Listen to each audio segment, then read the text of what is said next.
Assalamualaikum warahmatullahi wabarakatuh. Hello everyone, my name is Raffi Noviansyah, NPM 2441114X. I'm in class Management 24B. In this video, I want make a video education about study kelayakan bisnis. Jadi apa sih study kelayakan bisnis itu? Dalam memulai sebuah bisnis, banyak orang yang hanya berfokus pada ide yang menarik dan potensi keuntungan yang besar. Namun, tidak sedikit juga bisnis yang gagal di tengah jalan karena kurangnya persiapan yang matang.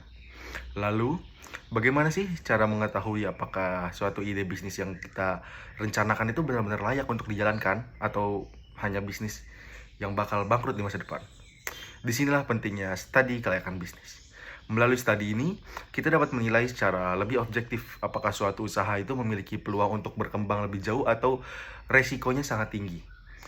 Pada video ini, saya akan membahas secara singkat namun jelas mengenai studi kelayakan bisnis, mulai dari pengertiannya, tujuan, hingga aspek-aspek penting yang perlu dijelaskan. Pengertian studi kelayakan bisnis. Studi kelayakan bisnis merupakan suatu proses analisis yang dilakukan untuk menilai apakah sebuah ide usaha atau rencana bisnis itu layak dijalankan atau enggak sih. Kelayakan yang dimaksud itu bukan hanya dilihat dari segi keuntungannya doang. Jadi, kelayakan bisnis itu juga mencakup berbagai faktor di pasar, seperti kemampuan operasional hingga ke kesiapan sumber dayanya. Dengan kata lain, studi kelayakan bisnis berfungsi sebagai alat bantu dalam mengambil keputusan sehingga pelaku usaha dapat meminimalisir resiko kerugian ataupun resiko bangkrut di masa depannya. Dan juga dapat meningkatkan peluang keberhasilan suatu bisnis. Melalui proses ini, seseorang calon wirausaha dapat memiliki gambaran yang lebih jelas mengenai potensi dan tantangan yang akan dihadapi sebelum benar-benar menjalankan bisnisnya. Berikutnya adalah tujuan dari kelayakan bisnis. Adapun beberapa tujuan utama dari studi kelayakan bisnis. Yang pertama adalah untuk mengurangi resiko kerugian tentunya, karena setiap keputusan didasarkan pada analisis yang matang. Yang kedua, sebagai dasar pengambilan dari keputusan. Apakah suatu usaha sebaiknya dijalankan, ditunda, atau bahkan dibatalkan. Yang ketiga adalah untuk mengidentifikasi peluang yang ada di pasar, sehingga bisnis yang dijalankan memiliki target yang sangat jelas. Keempat, membantu dalam perencanaan strategi bisnis, baik jangka pendek maupun jangka panjang. Dengan adanya studi kelayakan bisnis, sebuah bisnis tidak hanya dijalankan berdasarkan intuisi, tetapi juga berdasarkan data dan pertimbangan yang rasional.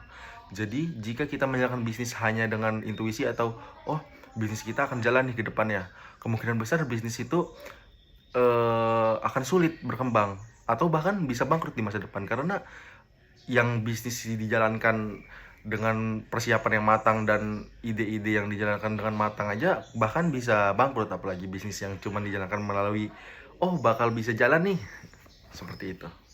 Selanjutnya adalah aspek-aspek studi kelayakan bisnis. Dalam pelaksanaannya, studi kelayakan bisnis mencakup beberapa aspek penting. Di antaranya seperti aspek pasar dan pemasaran. Aspek ini membahas mengenai peluang pasar, kebutuhan konsumen, serta tingkat persaingan. Hal-hal yang dianalisis meliputi target market, perilaku konsumen, strategi promosi, hingga keunggulan produk dibandingkan pesaing. Aspek teknis atau operasional aspek ini berkaitan dengan bagaimana bisnis akan dijalankan secara teknis. Mulai dari lokasi usaha, proses produksi, kebutuhan harian, kebutuhan bahan baku, hingga penggunaan teknologi yang mendukung operasional perusahaan ataupun suatu bisnis. Aspek keuangan.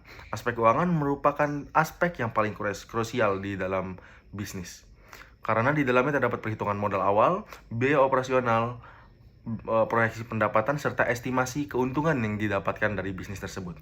Dari sini dapat kita ketahui apakah bisnis tersebut mampu memberikan return yang sesuai. Kita juga perlu menghitung berapa bulan kita mencapai BEP atau break even point, yaitu pengembalian modal awal. Selanjutnya adalah aspek hukum, opsional tapi penting. Selain itu, perlu juga diperhatikan aspek legalitas seperti perizinan usaha, agar bisnis dapat berjalan secara resmi dan aman. Sebagai kesimpulan, studi kelayakan bisnis merupakan langkah awal yang sangat penting sebelum memulai sebuah usaha ataupun bisnis.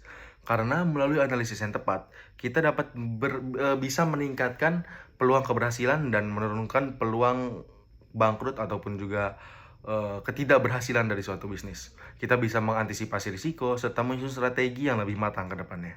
Oleh karena itu, sebelum kita memulai bisnis, penting bagi kita untuk tidak hanya berfokus pada idenya saja, tetapi juga pada perencanaan yang terstruktur, dimulai dari target awal, target pasar, sumber dayanya, baik itu sumber daya manusia dan juga sumber daya yang lainnya, terus juga dari modal dan lain-lainnya harus kita rencanakan dengan matang.